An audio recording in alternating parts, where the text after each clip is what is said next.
আসসালামু আলাইকুম প্রিয় বন্ধুরা, আশা করি সবাই ভালো আছেন। আজ আমি আপনাদের জন্য নিয়ে এসেছি খুবই সহজ, সুস্বাদু এবং ঘরোয়া একটি রেসিপি, পটল ভাজি। আমাদের দেশে পটল একটি জনপ্রিয় সবজি। গরম ভাতের সাথে ডাল অথবা মাছ মাংসের সাথে পটল ভাজি দারুণ মানিয়ে যায়। বিশেষ করে যারা ভাতের সাথে হালকা কোনো তরকারি খেতে চান তাদের জন্য এটির একদম উপযুক্ত রেসিপি। তাহলে চলুন শুরু করি আজকের রেসিপি।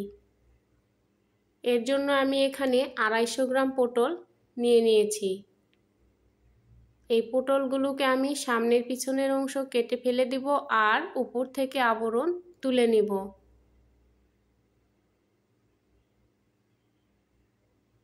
দেখুন, এখানে আমি এই পটলগুলোর সামনে পিছনের অংশ কেটে ফেলে দিয়েছি ও উপর থেকে সামান্য আবরণ তুলে নিয়েছি। এরপর পটলগুলোকে আমি ভালোভাবে ধুয়ে নিয়েছি।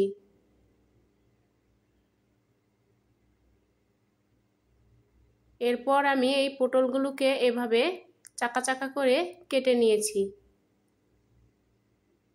দেখুন, আমি সবগুলো পটল এখানে কেটে নিয়েছি। এরপর আমি এখানে কিছু মশলা নিয়েছি। এর জন্য আমি এখানে নিয়েছি লবণ, জিরা, গুঁড়ামরিচ, হলুদ গুঁড়া, কয়েকটা রসুনের কোয়া আমি এখানে নিয়েছি। এরপর এখানে আমি নিয়েছি পেঁয়াজ কুচি, নিয়েছি কাঁচামরিচ। এরপর আমরা চলে যাব রান্নার জন্য। চুলায় একটি প্যান দিয়ে প্যানে এখন আমি পরিমাণ মতো তেল দিয়ে দিলাম। এরপর এই তেলে আমি দিয়ে দিলাম জিরা।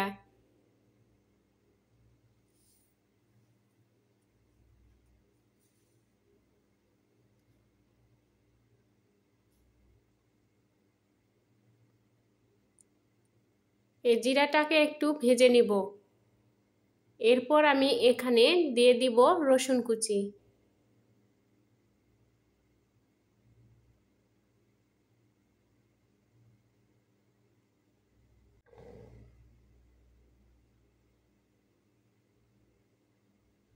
পেঁয়াজ কুচি আমি এখানে দিয়ে দিলাম কাঁচামরিচ।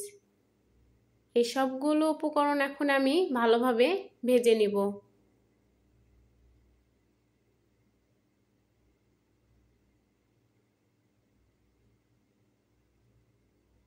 আমি এই মশলাগুলোকে একটু ভালোভাবে ভেজে নিব।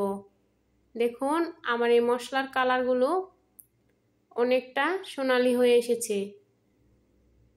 এরপর আমি এখানে দিয়ে দিব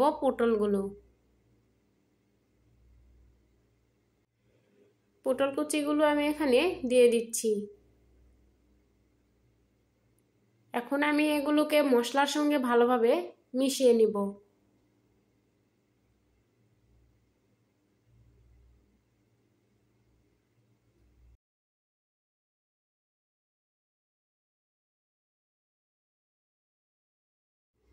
এরপর আমি এখানে দিয়ে দিলাম গুঁড়ামরিচ ও হলুদ গুঁড়া, দিয়ে দিলাম লবণ।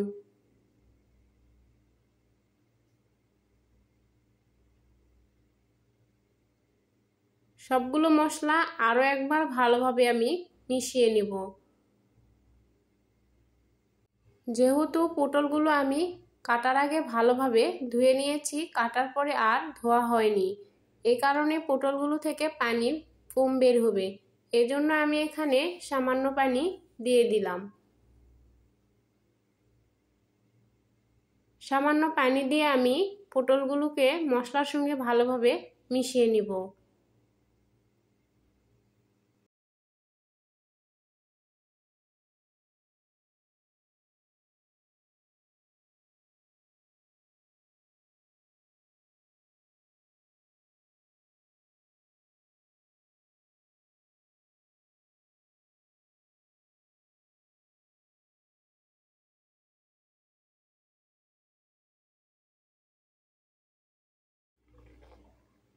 মশলাগুলো ভালোভাবে মিশানো হয়ে গেলে আমি এটাকে ঢেকে দিচ্ছি।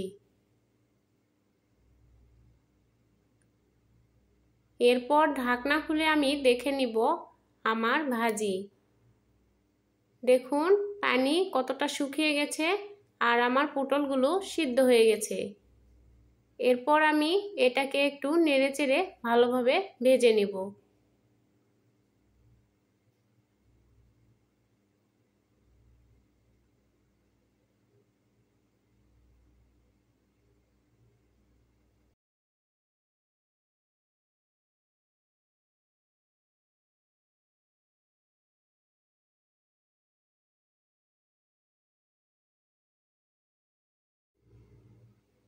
আমি আরও একবার এই ভাজিটাকে ঢেকে দিলাম।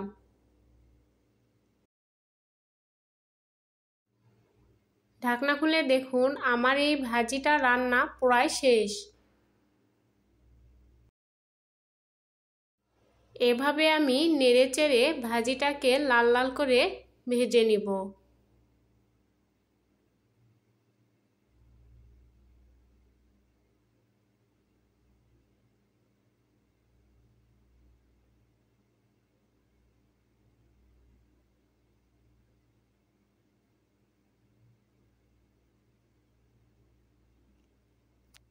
আমি আরও একবার ভাজিটাকে ঢেকে দিলাম। আর সামান্য রান্না করতে হবে আমার ভাজি, এরপর একদম রেডি হয়ে যাবে। দেখুন পটলগুলো কেমন সুন্দর সোনালি হয়ে আসছে। গন্ধটা এখনই দারুণ লাগছে। আসলে ভাজার সময়ে পটলের আসল ঘ্রাণ বের হয়।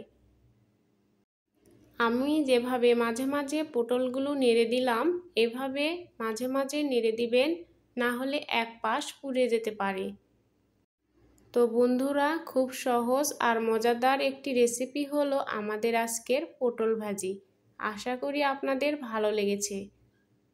রান্না করার সময় অবশ্যই উপকরণের পরিমাণ আর মশলার সামঞ্জস্য ঠিক রেখে করবেন, দেখবেন অল্প সময়েই দারুণ স্বাদ পাবেন। আমার রেসিপি ভালো লাগলে অবশ্যই শেয়ার করবেন আপনার পরিবার ও বন্ধুদের সাথে। আজ এ পর্যন্তই, সবাই ভালো থাকবেন, সুস্থ থাকবেন। আল্লাহ হাফেজ।